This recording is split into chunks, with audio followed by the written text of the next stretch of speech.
So let's say you found a skeleton. How would you tell it's a dinosaur? You personally, how would you decide? Well, interesting question. I don't know. I'd have to do some research on that.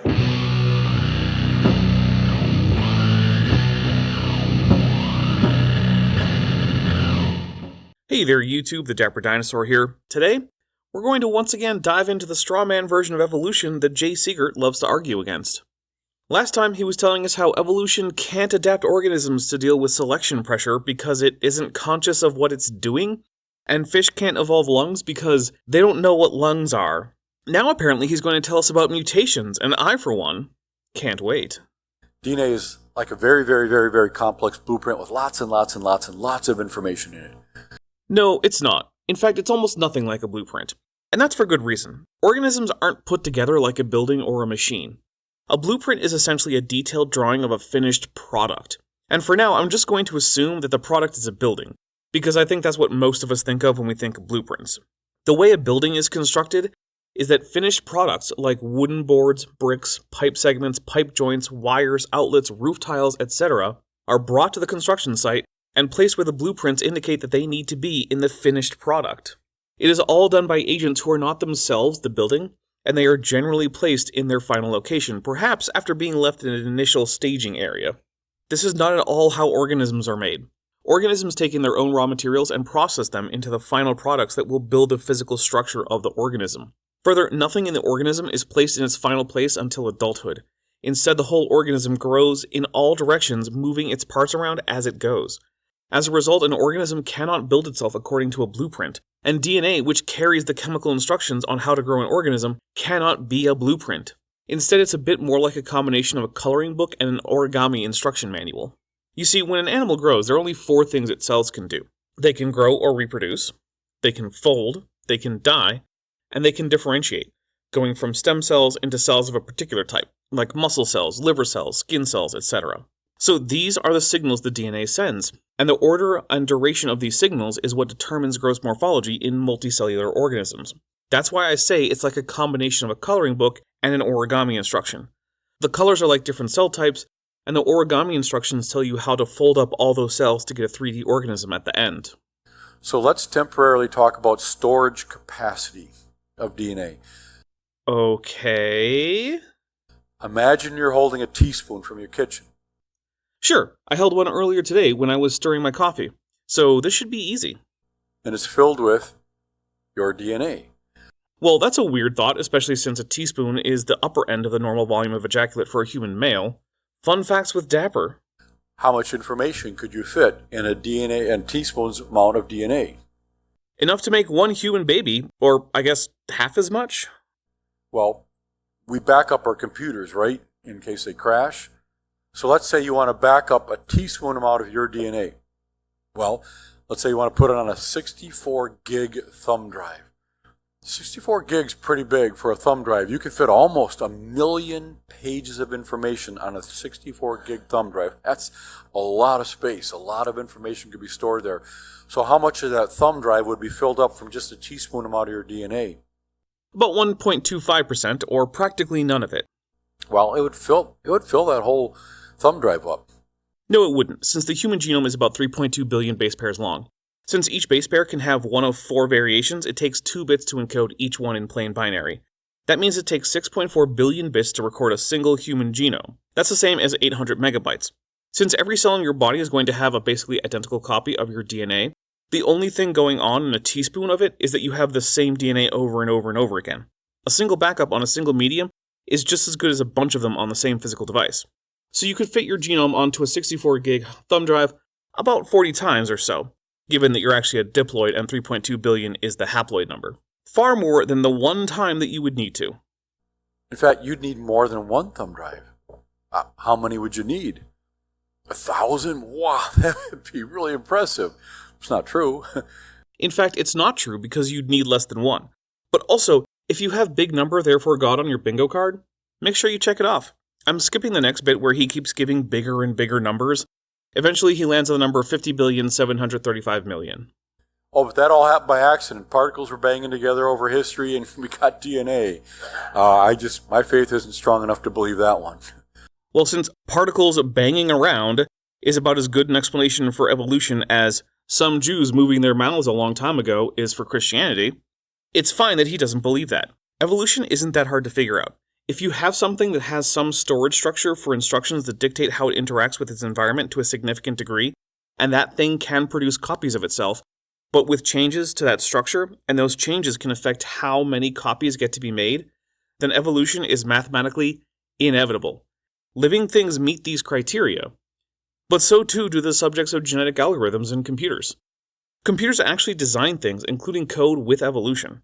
NASA has evolved its own radio antenna for Jupiter missions that minimizes interference from the intense radiation that Jupiter gives off. The DNA is like the coiled up ladder, you know that. It's like a set of encyclopedias, and if you're under 20 years old, that's what encyclopedias look like. They're like books. I don't know if you heard a book or not. Well, now we're at 4 similes for DNA. I wonder if we'll add in computer program too, so that we can have 5 similes. So, DNA is like a set of encyclopedia, and the rungs, those are called nucleotides. So the rungs on the ladder are called nucleotides. It's like a single letter out of that whole set of encyclopedias. Almost. The full rung, as he calls it, is actually a nucleotide base pair. The nucleotides are only half of the rung. He's doing better than Kent Hovind, though, who thought each rung was a gene. And if you put a whole bunch of rungs together, a whole bunch of letters together, that's how you make words. I suppose in this analogy, words are genes, which, sure, I guess so.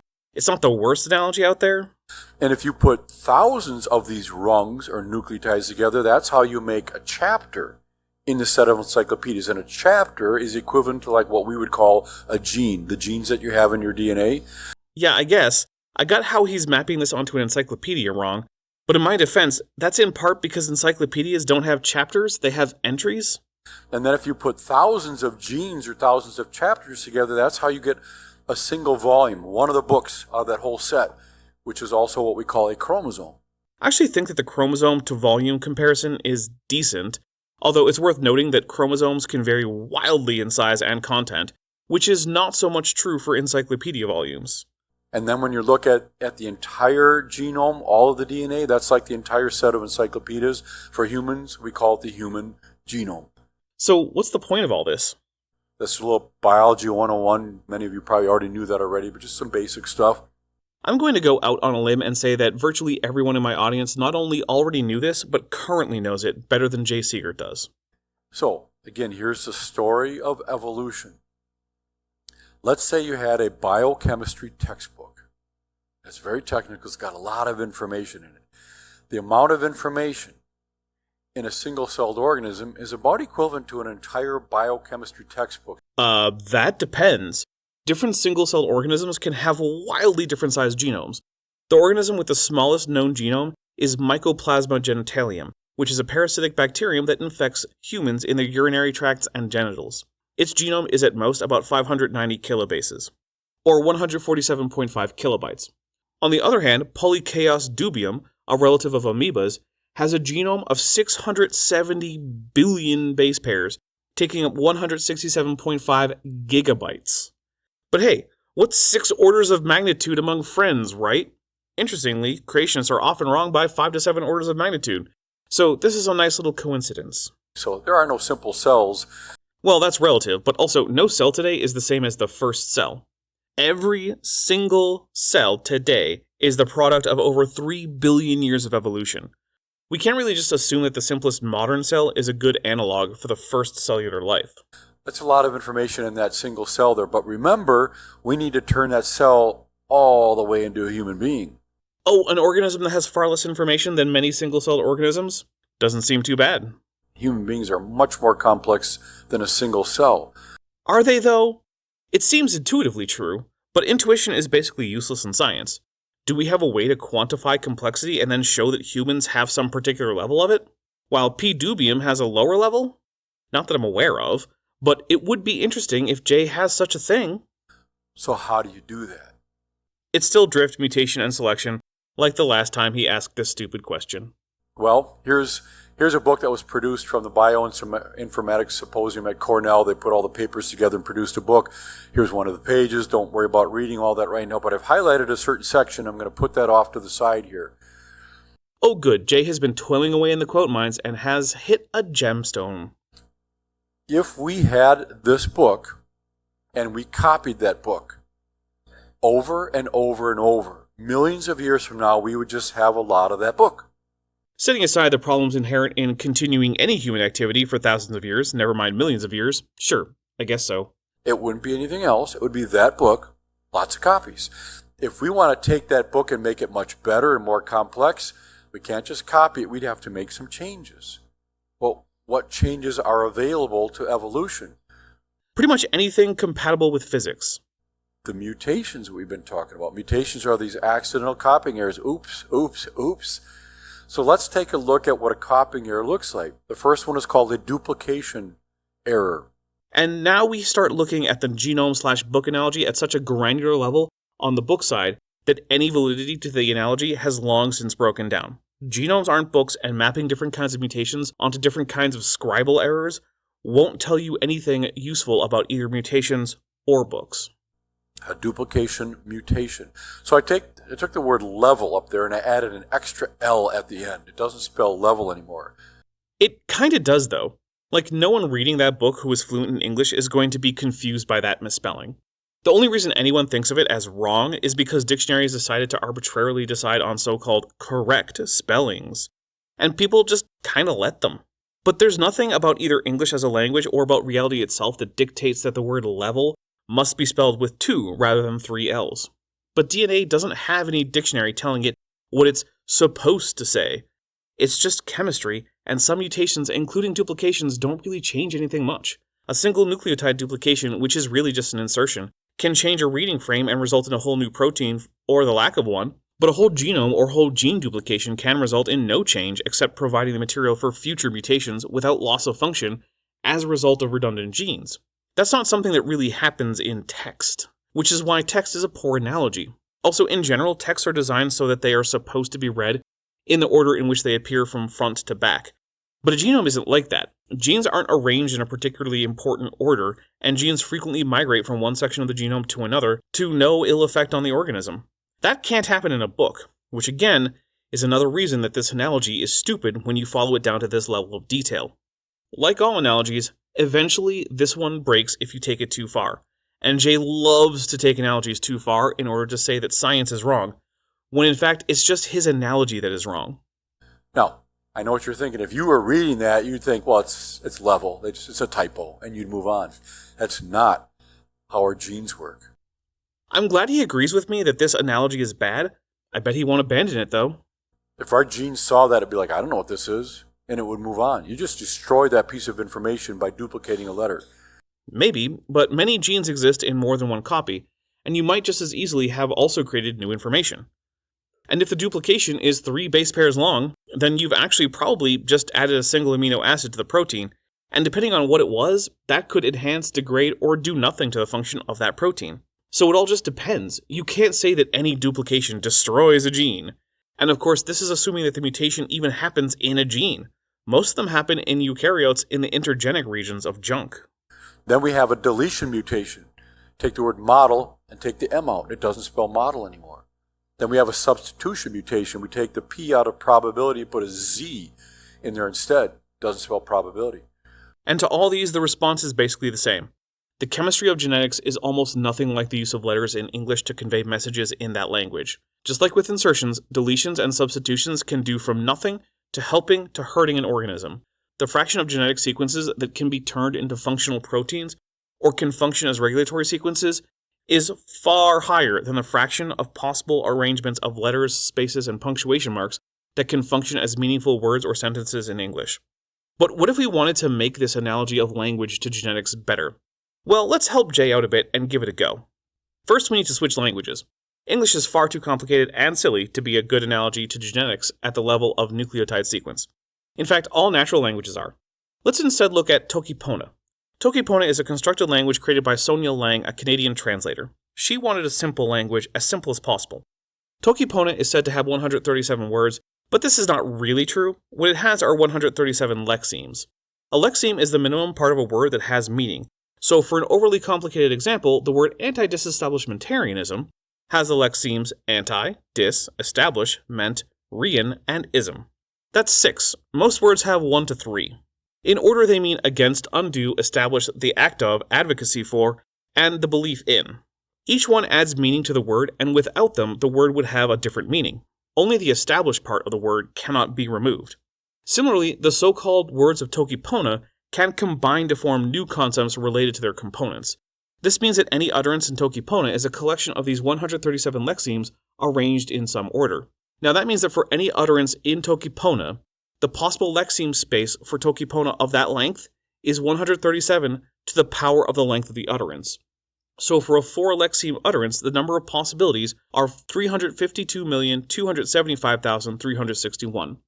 For English, it's astronomically higher. So high, I don't think I can actually calculate it. Of these, an extremely small fraction will be meaningful, but clearly more than with any 4 random English lexemes, especially since, unlike with English, every Tokipona lexeme can function as a word on its own. But what about DNA? Well, DNA is grouped not into lexemes, but into codons, sequences of 3 nucleotides, of which there are only 64. Each one is actually used in the genome, although most of them are redundant, which means that the actual number of instructions that they carry is only 21. So if we had a random assortment of 4 codons, no matter what they are at least in principle readable by the cellular machinery involved in translation and transcription. But we can see just from the orders of magnitude of fewer signal types in DNA that DNA is far simpler than even the simplest language devised by a human. As a result, just the numbers indicate that the functional fraction of sequence space in DNA is far, far higher than the functional fraction of lexeme space even in Tokipona, and that the functional fraction of lexeme space in Tokipona is itself far larger than for English. So this analogy using English is going to make people underestimate how robust the genome is to mutation by, at a conservative estimate, about 8 orders of magnitude, which is actually more than the number of orders of magnitudes that creationists are usually wrong by. These are called single-point mutations. This is what mutations look like. Well, it's what some kinds of mutations look like, and in a context that sets up expectations about them that are wildly inaccurate. Now, here's what's interesting. You could ask a 6-year-old child, hey, what's your favorite book? And then they tell you some book. You say, if we took your book, closed our eyes, opened it up to some random page, stuck our finger in there, whatever letter we touch, we add an extra one of those right there. Then we close our eyes again, open up to another page, stick our finger in there, and whatever letter we touch, we erase that letter. Then we do it again, and whatever letter we touch, we take that letter out and put a different letter in, or maybe a number instead. If we keep doing that to your book, what will happen to it? Will it get better and better and more exciting and new characters and all that? The 6-year-old will tell you no. It'll get worse and worse. In fact, pretty soon I won't even be able to read it.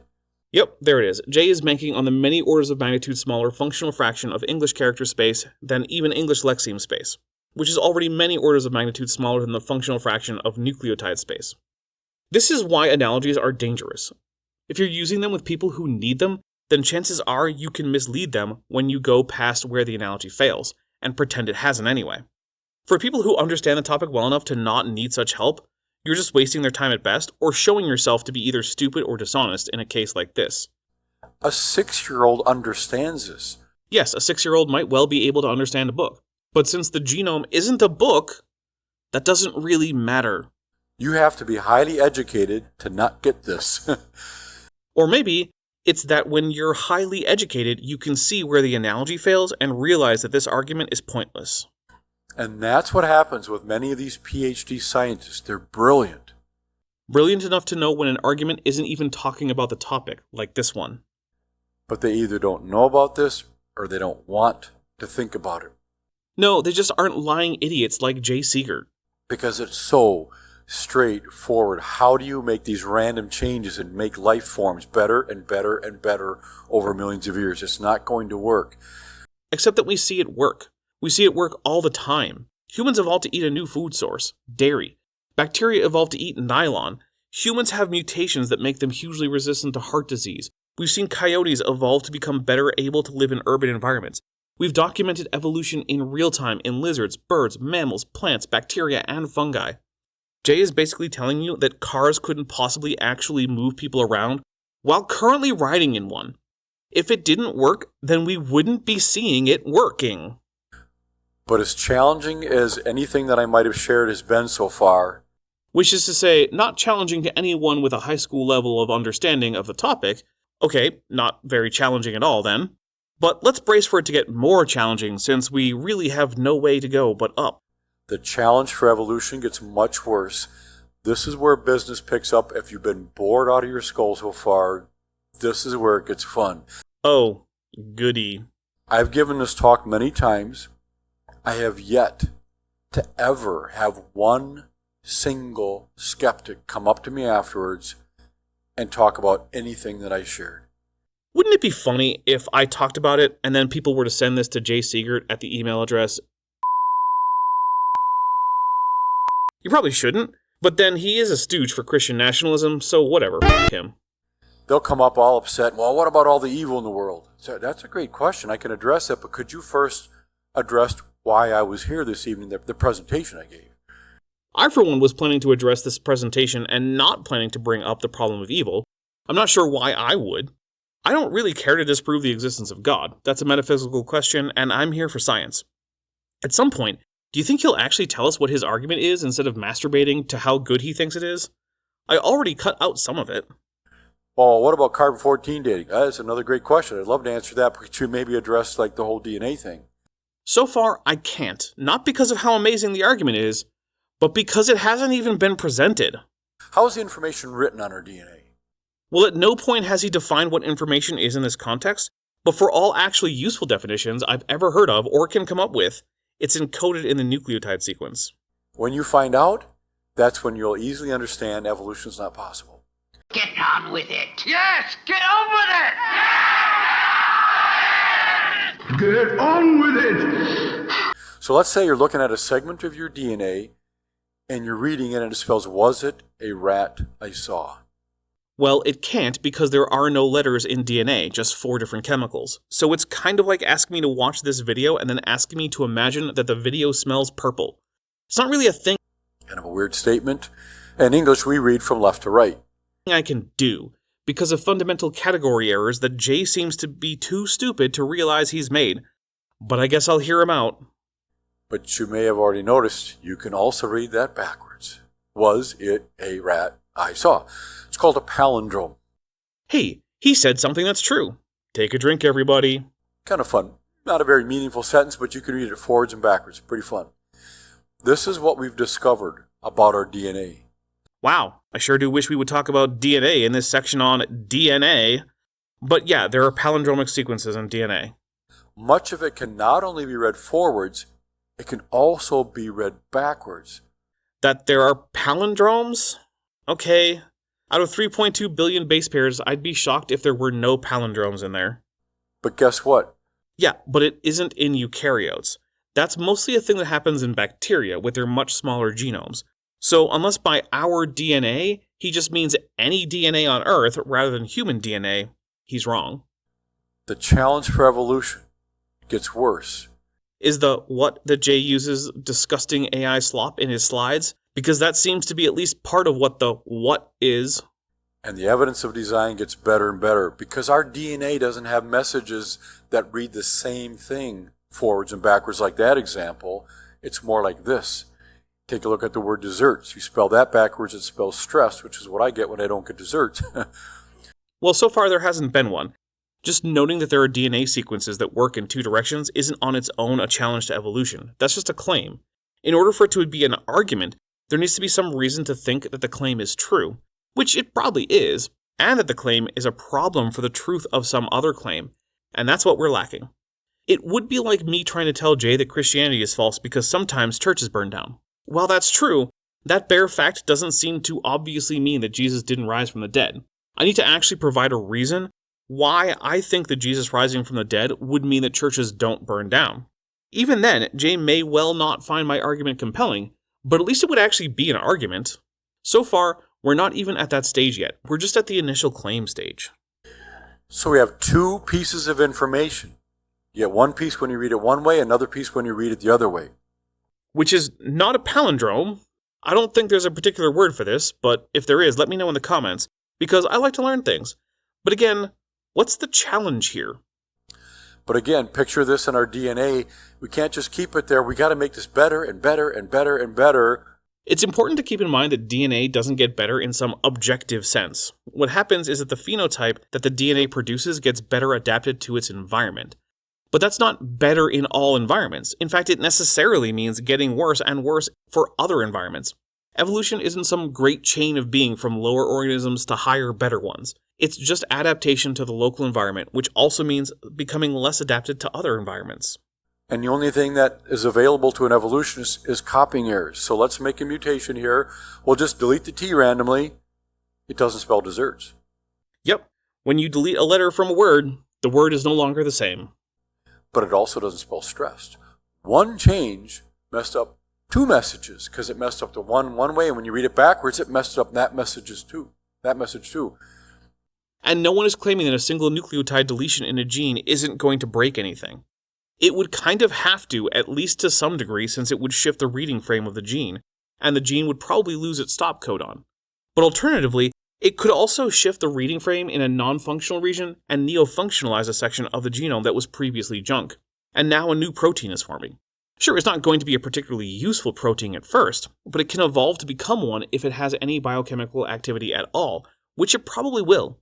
Indeed, it's often this kind of mutation in junk regions that cause brand new genes to be produced, and that's how we get orphan or taxonomically restricted genes. Now, it's not always a single point deletion, but that's one of the kinds of mutations that can do it. To use Jay's analogy, what if we had the word degserts, and then the reverse of stressed? But then we delete the G. Suddenly we went from no word to a word. And since there are far more parts of the genome that are gibberish than that are part of a functional region, the average single point deletion is more likely going to be the kind that I'm suggesting than the kind that Jay is pretending is the only kind of such mutation. But we don't have little words in our DNA that go forwards and backwards? Right, because DNA isn't made of words. It doesn't function like a language. This whole analogy is intentionally bad. We have up to entire chapters of complex instructions you can read both forwards and backwards. Do we? I don't even know what chapters are supposed to map onto here. So maybe we do, but I don't know what that's supposed to mean. Maybe the reason that no one comes up to him after his talks to address this section is because this section is barely even coherent. If I told you that the reason you should pledge $500 a month to my Patreon is that without it, Brain Scrap Analysis Collection Predict Choral Entertainment Highway Fool Crossing, you probably would less want to respond to me and more want to back away slowly in case someone who would say something that meaningless is dangerously insane. And that's sort of where we are with Jay. Also, you'll note that all he's done is say that deleting a single codon won't make a gene better, which isn't an argument that palindromes or reversible DNA can't evolve. Let me give you an analogy to keep this simple. The analogy was the problem in the first place, so I can't imagine going on to another analogy is going to help, but I can't stop him. Let's say you all have a job working for a cell phone company. Sounds terrible. And it's your training to write the instruction manual to give to the manufacturing plant so they can make the phones. That's what you do. Am I going to have to write a manual that can be read to give different but coherent instructions both forward and backwards? Is that where he's going with this? Boss comes to you one day and says, hey, I got a project for you. I need you to write the chapter in the manual that explains how the phone's going to download apps from the web. You say, yeah, I can do that. He says, thanks. And he's walking away and kind of like Columbo, he goes, I just want one more thing. When you write that chapter, you have to write it in such a way that if we read your chapter backwards, it will explain how the phone's going to play music files. Confirmed prediction. I'm already doing better in this one video than creationism has in the last 6,000 years on that front. And you start laughing, you say, oh, that's a good one, boss. And your boss says, no, I'm serious. We only have so much room in the manual. Your complex chapter of instructions has to make perfect sense forwards and backwards. Remember when we pointed out how much larger the functional fraction of sequence space is for DNA than it is for letters in English? Yeah, once again, we're back to that. The fact that something would be impossible in English doesn't mean it's impossible for DNA, because again, DNA isn't a language. It doesn't function like a language. That is humanly impossible. It cannot be done, not even close. You can't even program a computer to do that. I did programming for 12 years. It cannot be done. But this is what we're seeing in our DNA. You know, I bet that if there was a computer programming language that only had 4 symbols, it could be done. The only programming language that I can think of that even comes close is brainfuck, a language with only 8 characters, which is twice as many as DNA. Interestingly, it has a variation called reverse brainfuck that actually allows all programs to be written in reverse or forward and still compile, and the language is Turing complete. Now, it's an unintentionally horrible way to program, specifically because in many ways it acts more like DNA than a programming language, but still, it can be done, and one of the key ingredients in getting reversible code on a computer was limiting the number of actual characters that can be used, and DNA does this even more than regular or reversible brainfuck. You read a segment one direction, and it's a set of very complex instructions that code to make specific proteins that carry out a certain function in your body. Now you read that section backwards, it's a completely different set of instructions, coding to make completely different proteins that carry out a completely different function in your body. Okay, and that's a problem for evolution because of what? It's clear that such DNA sequences exist, and any such sequence can be arrived at via mutation. So what's the problem here? Is it just, look at the trees, but it's DNA instead of trees? 2 major points with this. Number 1, particles banging together in nature, which is what evolution is. There's no purpose. They're just kind of interacting. Could never create a complex information system you could read both forwards and backwards. Why not? I think I'm right that the reason no one comes up to address this is because there's nothing to address. It's just incredulity. Evolution can't do it because he thinks it can't. Okay, cool. That's not an argument. There's very little point in addressing anything he said here, because he hasn't actually said anything that provides a reason to address it. Like if I told Jay that I didn't believe Christianity because the story of the feeding of the 5,000 involves a lot of people, he probably wouldn't find that something that's really worth addressing, beyond saying, why is that a problem? And secondly, even if you had something like that, making random changes to it will not make it better and better. It's going to make it worse and worse. That's so easy to understand. No number of analogies, no matter how bad they are, will overcome the simple fact that mutations observably do increase fitness both in the lab and in the wild, including in humans. Any creationist argument that there are simply no beneficial mutations doesn't need to be based on theoretical problems with beneficial mutations, but instead it needs to address the simple fact that they're observed to happen. So even if you don't know what's wrong with a particular argument, like that DNA has a large functional fraction of sequence space when compared to natural human languages, or most computer programming languages, as is the case here, you don't have to. Beneficial mutations are observable, and so just like any arguments about how it's physically impossible for a bumblebee to fly can be defeated by pointing out that they do fly, any argument that beneficial mutations are impossible can be defeated by pointing out that they do occur. But guess what? It gets even better than that. Well, that was as much nothing as everything that came before it, so it can't be worse. We have overlapping information in our DNA. Take a look at this weird phrase, I like chocolate later that evening. Chocolater isn't a word that I'm familiar with. Why is it weird? I think it's the made-up word. Because it's 2 phrases that overlap. I like chocolate, which is true, and then later that evening. Oh, so just more things you can't do in English, but that you can do in DNA. Because for the trillionth time, DNA isn't a language, and it doesn't act like one. It overlaps in the middle, L-A-T-E. It shares those words. Overlapping messages. All right, again, we have to improve this. We got to make it better and better over time. Let's introduce one of our wonderful mutations. We'll take the E out and put a Z in.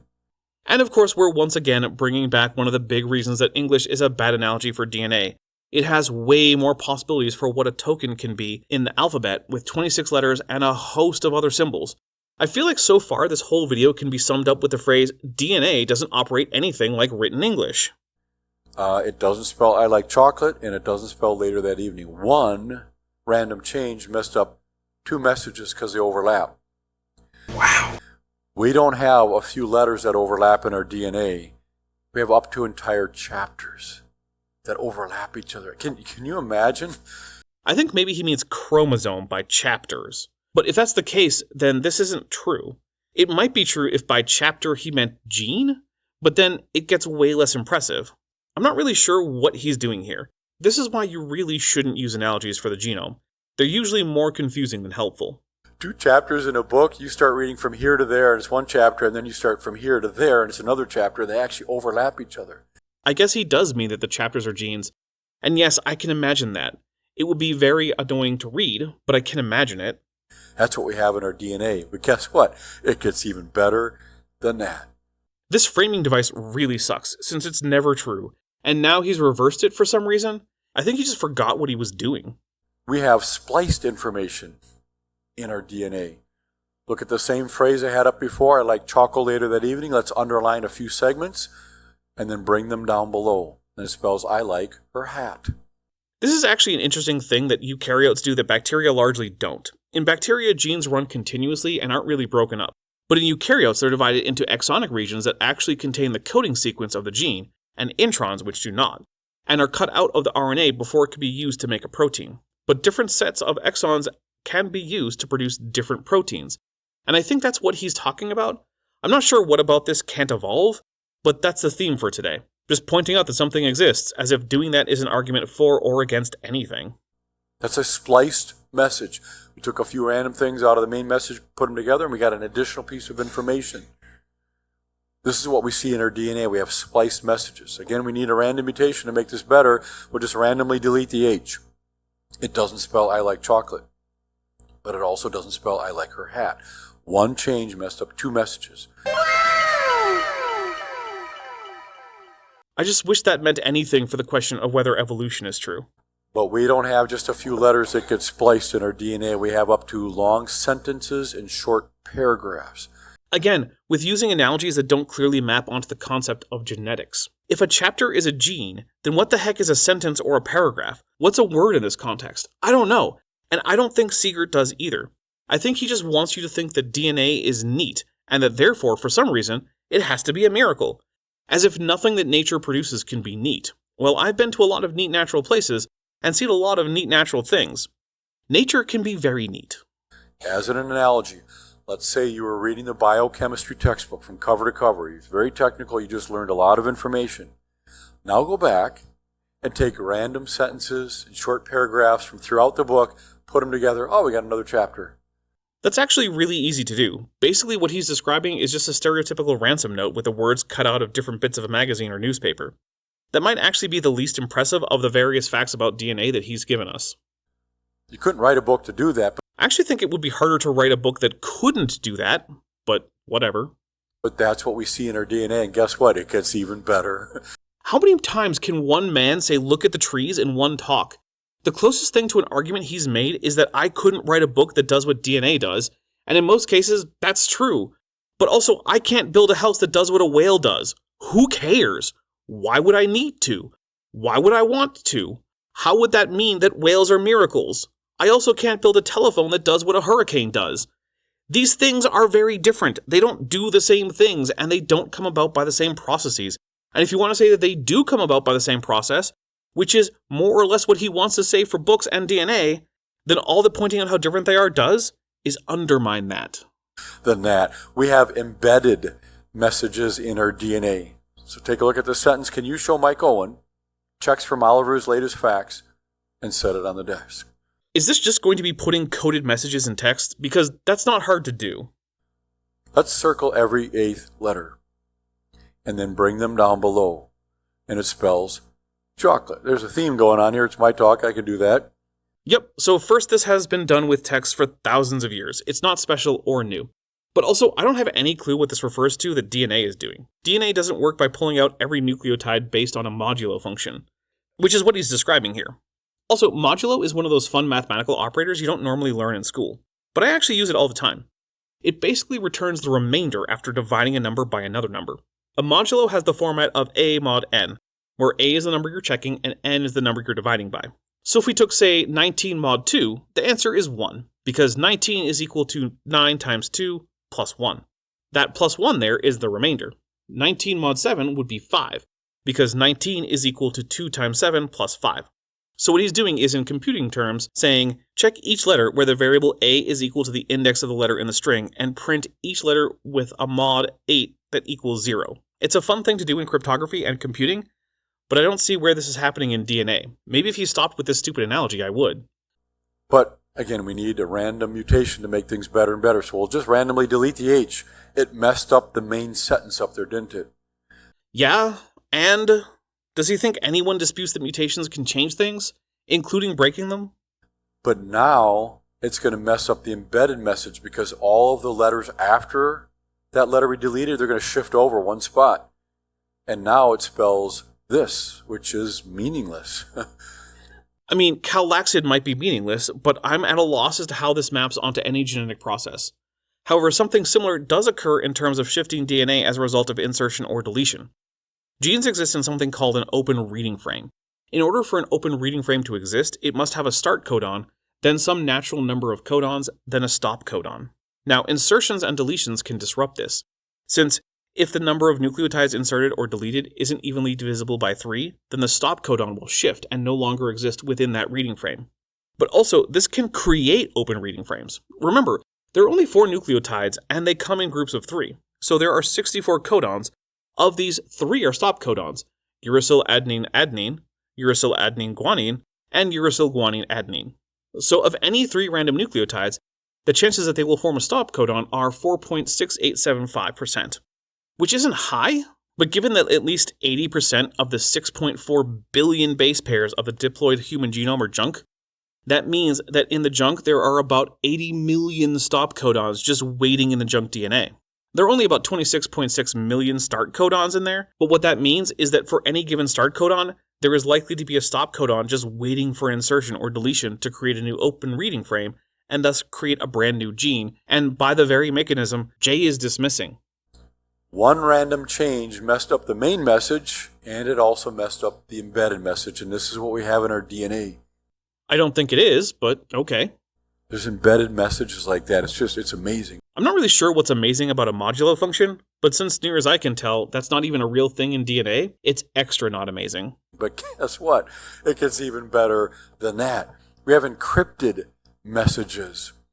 I actually had 3 interviews with the CIA to work in their cryptographic analysis division. If that's true, it might explain his enthusiasm for modulo-based codes, and why he seems to imagine that they're in the DNA. But also, I can't imagine what encryption he's talking about. Encryption is encoding information so that only the sender and receiver can interpret it, and it's most often accomplished today with complex mathematical operations that would take a computer millions of years to crack without prior knowledge of the operations, but fractions of a second with it. Nothing like that happens in DNA. A creepy story for some other time. Was kind of weird, but this whole talk is already extremely weird. I suspect a story about a CIA job interview would be less weird than most of what we've heard. Encrypting messages, coding and decoding messages. This is how it works. We have this phrase, kind of meaningless, jumbled letters going across the screen. Doesn't seem to have any meaning. I don't know, it looks like a simple substitution cipher that didn't even bother to take out the spaces. But what if you found out there was an encryption key? Meaning everywhere there's an H up there, it's really an A. Everywhere there's a B, it's really a C. Everywhere there's a Y, it's a T. Then I would say that I was right. It was the most basic of substitution ciphers. It's not even a rotating cipher. This is pathetic and barely counts as encryption. It's the kind of encryption an amateur could break during lunch on a weekday. And also, it's not a thing that happens in DNA. The only thing I can even think of is codon assignment, where each grouping of 3 nucleotides is assigned to an amino acid or a stop function. Start is also the codon for methionine, which is the first amino acid in all proteins. But this isn't a code meant to keep out outsiders. It's just a basic form that the encoding takes.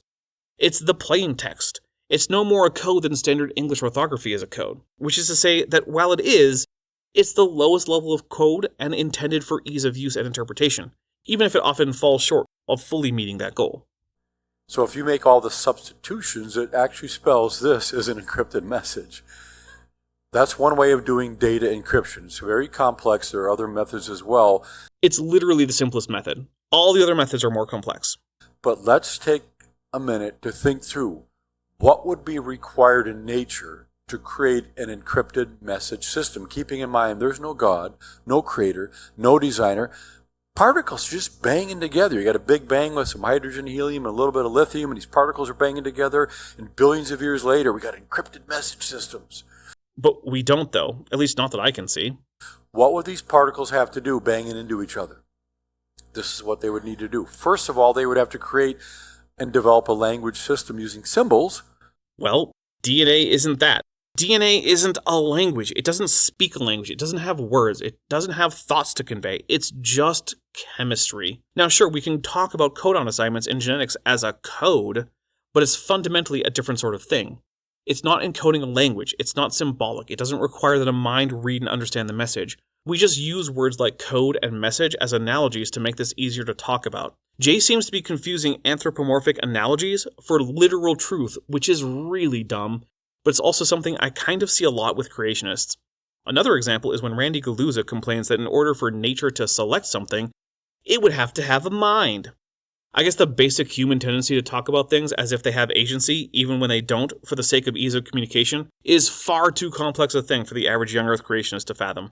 Or, maybe they're just lying shitheels. So these particles would have to decide, if we have 3 sticks like this and put them together this way, we're going to call that an A. And if we have 3 shapes like that and put them together this way, we're going to call that a B. They would have to create an entire alphabet. What are we doing here? This might be the start of an interesting world-building exercise for a fantasy series, but it has nothing to do with genetics, evolution, or biology in general. By particles banging together randomly over time. Then they would have to create and define words. So when they put those 4 letters together, it's going to represent that object. They would have to create an entire dictionary and definitions by particles banging together over time. Okay, so at no point does he actually explain what the hell this has to do with evolution or genetics, so I'm skipping the rest of it. He just keeps on describing particles making a conlang, then making a cipher for it, and asking how that could happen. And of course the answer is that it couldn't, and no one thinks that it did. DNA isn't a cipher, although since it exists and we can synthesize it with arbitrary sequences, it can be used as a cipher by humans, and it has been thus used. But that's not how it's used without intelligent intervention. Maybe if we discovered that the genome was also a secret cipher for Genesis or something, that might be compelling evidence of the created nature of the genome. But it's not. We have one more section in this look at the DNA part of the talk, and I cut out all the repetitive bits, so let's dive into it. There's 3D information. Yeah, kind of. I don't really like talking about it in terms of dimensionality in this case, but I know that actual experts sometimes do. I think it gets messy and doesn't really convey what's going on very well, but hey, let's hear him out. I'm sure it'll just be another, wow, DNA does a thing that a book typically doesn't. It's actually 4D information, which has to do with time. I'm skipping that one. He does that a lot. I feel like it might just be a tactic to convince his audience how smart he is. 3D information in our DNA. This is a little bit harder to depict with PowerPoint, but I'll do my best. Learn Blender. It's free and not as hard as you think. Now I say that acknowledging that I've been using it for a decade, so whatever. When our DNA makes proteins, they're not these little mini ladders. They're these highly, highly complex 3-dimensional folds. If they don't get folded just right, they're useless. And then they're decomposed, individual components are reused. That's true. So it's got to be folded just right, and it's unbelievably complex process. I wish I could show you a video right now of all that goes on. It would blow you away. He could, and in fact, I will.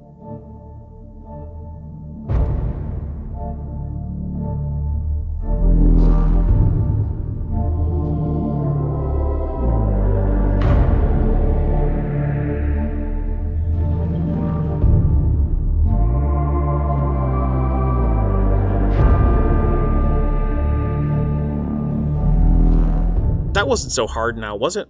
But proteins are these complex folds, like a lock and a key. It's got to be just right to work. So I put 7 words up here on the screen, kind of random words, and I'm going to fold the words. But all I can do in PowerPoint is stack them on top of each other. So when I stack those words on top of each other that way, you may notice going up and down now, you see an additional piece of information, an additional word that shows up, the word success. Well, obviously, if we delete letters and change letters, we're going to mess that up. But if we don't fold it right, if we do this, we lose that piece of information. Yeah, but protein folding isn't random. Folds occur because of electrostatic attraction between different parts of the protein. Some parts have minor negative or positive charges and so attract or repel other parts of the protein. Letters don't do this. DNA doesn't carry folding instructions. The folding is set by the amino acid sequence, which is one-dimensional. So far, we're not even at a second dimension in DNA, never mind 3. Now, that doesn't mean that proteins can't misfold, but that's because of some other chemical that messes with them while they're in the folding process. It's not just a thing that happens for literally no reason. And that's what's happening with our DNA. We got all these other levels of information I mentioned, but then you also have some nucleotides, those rungs on the ladder here, some other rungs here. When this gets folded over, now they're on top of each other, and you can read it up and down. It's additional information. Is he confusing protein with DNA? DNA only ever gets read along the sugar phosphate backbone of the DNA. It can't be read by skipping the tracks, so to speak, because the chemical that reads DNA, RNA polymerase, works by traveling down the backbone in sequence, and if it stops to attach to a new sequence of DNA, the RNA it's polymerizing will float off, which is what happens anyway when it hits a stop codon. Jay could really benefit from an Intro to Genetics undergrad class. He can even just audit one. That's usually free. It's unbelievably complex. Well, it is, but evolution predicts complexity. In fact, even physics predicts complexity, because it's thermodynamically favorable in non-equilibrium systems. You see, the universe tends to spontaneously do things that increase entropy. In fact, in physics, it's fair to say that in many cases, spontaneous and increases entropy are the same thing. And in a situation where there is a constant energy gradient, such as on Earth, things that increase entropy faster are thermodynamically favored, and complex structures like life do that. The more complex, the faster they do it as a rule of thumb. This is because more complexity means more steps, which means more processes that increase entropy. Which means that just from a physics standpoint, if a system can complexify and thereby produce entropy in the system faster, it will complexify. Life is such a system, so even without getting into the genetics or biochemistry, just thermodynamics says that life should get more complex, and that after 3+ billion years of it, it should indeed be staggeringly complex.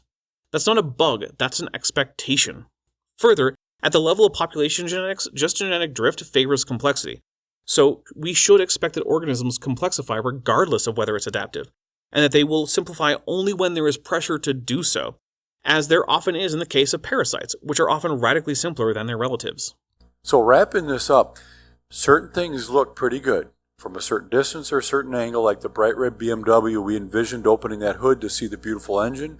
We just opened the engine on evolution, or the hood on evolution, and the engine's missing. No, we opened the hood on a weird invented straw man version of evolution. The reason it doesn't have an engine isn't because evolution doesn't have mechanisms that work, it's because rather than checking evolution, Dan painted headlights on the cardboard box his couch came in, then cut doors into it and wrote vroom vroom on the side, called it evolution, and then was shocked to discover that his cardboard box can't drive him anywhere. There's nothing there. Here's a quote from a geneticist. I don't care, I'm done with quote mines. Data and arguments or f*** off. God is the one who created everything. I have no problem with general creation by God. Just don't deny science over some kind of special creation that isn't in evidence. His fingerprints are all over it. If you see the fingerprints of the divine all over reality, that's fine. But if you want to argue that as part of science, you're going to actually have to do that. Not lie about it and deny most of it like Jay does. Good luck to you. And if what I just presented as evidence for design doesn't count as evidence for purpose or design or God, which it doesn't, since it was just a bunch of lies combined with the genetic equivalent of, look at the trees. That's not evidence of anything other than the lack of integrity common to professional young earth creationists.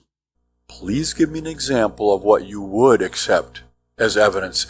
Sure thing. It would take the spontaneous formation of a complex cell despite a human not causing such a thing, and it happening in a situation where the requisite materials do not exist. If geology actually revealed a global flood, that would be evidence. If there were any archaeological or linguistic evidence for the exodus and conquest of Canaan, that would be evidence in a roundabout way.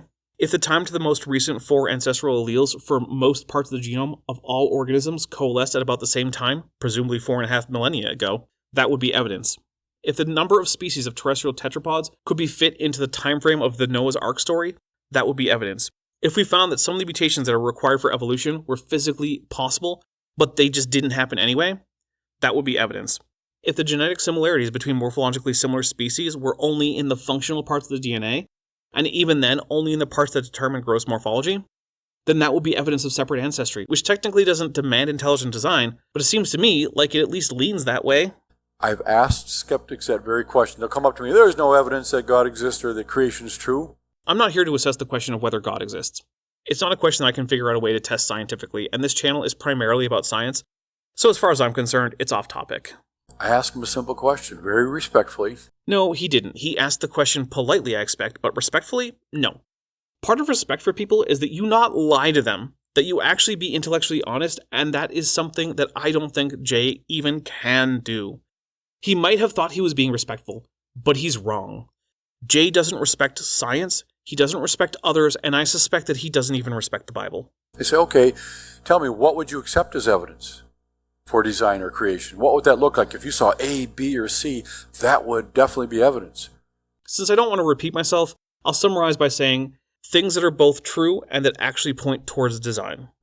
I don't know, but I know there's no evidence. I feel like this isn't an actual conversation that happened. I was able to provide potential hypothetical evidence immediately that would satisfy me. Now, don't get me wrong, it actually is the case that if you say none of the alleged evidence for a claim works and I don't know what might support it, that's possible. For instance, I don't know what evidence could support the claim that there are invisible, insubstantial ghosts floating around me that I can't interact with in any way, but that are always judging me harshly. I also know that no evidence I've ever seen would actually indicate that such ghosts exist. Wait a minute.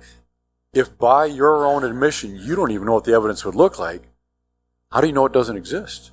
I don't. I just know that I haven't seen it. I can't live my life believing everything for which there might be evidence. That's an infinite number of mutually incompatible things. If Jay is convinced of a claim and he wants to convince those who do not accept it, it's on him to provide evidence. If he fails, then it's not the responsibility of those who are unconvinced. Now, it is their responsibility to actually have reasons for rejecting his supposed evidence.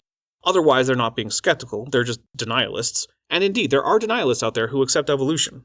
In fact, if you don't have criteria that you use to judge what counts and what doesn't, you can't even have this conversation.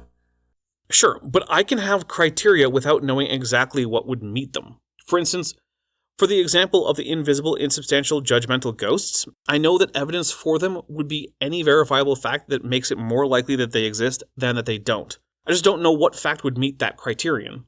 That that's the case doesn't mean I'm being illogical by not believing in the ghosts. So they will make bold claims with nothing to back it up.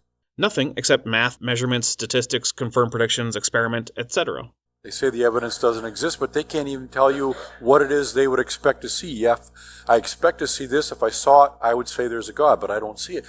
Well, that's a different question then. Is evolution true as we currently understand it? I answered the question about evolution. I don't care about the God question. But yes, I can think of evidence that would convince me of both general theism and particular God concepts. They would look at their laptop and they would say, of course it's designed. Why? Because we can talk to the designers. We know it's not self-assembled. We can investigate the history of computer design. None of that is true for biological organisms, so we can't use the same logic to assign design to organisms. Because you have all these independent parts that are really complex on their own, and they're arranged in such a way they can perform a function that's outside of themselves by working together. Nope, that's not enough. That can occur on its own if the possibility for self-assembly and reproduction exist, which they don't in a computer, but do in the case of things like plants and animals, fungi, bacteria, etc. Complexity and function don't even factor into the recognition of design. People think they do. Those people are wrong, and it often leads them to the wrong conclusion about whether things are designed. Jay is such a person. That's evidence of design. We don't question that. We have criteria. We understand that. Sometimes you are wrong in life. So then when you look at DNA, which blows this laptop away. Wait, did someone weaponize DNA? Oh, he probably means figuratively. Boo. I want a DNA cannon, gosh darn it. Why wouldn't they say that's evidence of design? You know why? Because it's not. Design tends to be simple to the degree that it's possible. DNA is, if anything, overly complex and hugely wasteful. Complexity doesn't require design. DNA has mechanisms for replication and reproduction that do not depend on intelligence. Nothing about DNA in any way indicates that it was designed, and ranting about how cool it is doesn't change that, even though it is true that DNA is very cool. Because it's a heart issue. And we're back to, you only believe in evolution because you're horny. Okay, my acceptance of evolution has nothing to do with my heart and everything to do with the data. Evolution didn't make me stop believing in God, nor does it for most Christians who accept it, which is a large portion of Christians, possibly the majority, although I don't have a poll, so I can't say for certain. It's not an academic debate. They don't want to see evidence of design because if there's a designer, he would be the ultimate authority. They don't like that. That doesn't follow at all. Jay just assumes that if there's a designer, it must be the God that he believes in, but that's not true. It could be a completely different God who just likes life and doesn't give a damn about what people get up to. Maybe life was designed by Nurgle so he could just watch it rot and decay only to bring forth new life. Maybe it was Korn who created life, because otherwise where would he get his blood and skulls? Even though this is powerful evidence, Which it's not. Do not be naive thinking if you just tell your atheist neighbor this, he'll say, "Oh, I didn't know that. Let me go to church and worship Jesus with you." Look, if you want to get your atheist neighbor to go to church with you, why don't you just become friends? And then when you're close and you care about each other and are genuinely interested in each other's lives and well-being, why not invite them to church so that they can experience something that you find profound and meaningful with you? I've been to many religious services for religious traditions I've never been a part of. I went to some of them to satisfy my own curiosity, or to share the experience with someone I cared about who was a part of that tradition. Maybe your friends will want to keep going. Maybe they won't. But what won't have happened is you lying about science to them in some stupid effort to win their soul. Instead, you'll have formed an actual human connection with another person where you can share what's important to you. I think that's pretty important. Look, after this, he just goes on and on about how skeptics probably won't buy into this amazing evidence. Yeah, probably not, but I don't care. He also does more commercials for his ministry, as if the 10 plus minutes at the start of the talk wasn't enough. Then it's a Q&A, but the questions also involve him telling us what he wants to do with his ministry, so I'm calling it. I'm done with this guy. He understands neither the basics of genetics, nor what skepticism is, nor that the possibilities are not limited to Christianity and atheism. He's an idiot, he's a liar, but I wish him well in his romantic partnership with Sal Cordova and John Sanford. Maybe evangelicals would chill out more if more of them were in gay thruples. I don't know. What I do know is that this is another video done, so if you liked this video, please hit like and let me know what you liked in the comments. If you didn't, then hit dislike and let me know what the problem was. Either way, I hope you subscribe and check out the channel memberships and my Patreon. I'm the Dapper Dinosaur. Hey, before you leave, I just want to take a second to thank my patrons and channel members, especially those pledging $20 or above. Ben Tovand, Tapioca Weasel, Max Cherry, North Texas Fossils, John Ackerman, Sphincter of Doom, Regios, Landon, Ian Chen, Eleron Teller, Phil Gevara, Kelvin Brostek Van Manen, Joshua Geese, Volis, Dan Sheedy, The Plastic Mouse, Arrow Dodger, and Gordon Loves Science. It's because of my channel members and patrons whom you're seeing on screen that this channel can stay afloat. Without you, it would all shut down. If you want to join the team, there's a link to join the channel below this video, and there's a link to join the Patreon in the description. On the Patreon, you can get a 15% discount for pledging annually, and either way, you get early access to virtually all of my scripted videos months before they come out for the general public. Thanks for watching.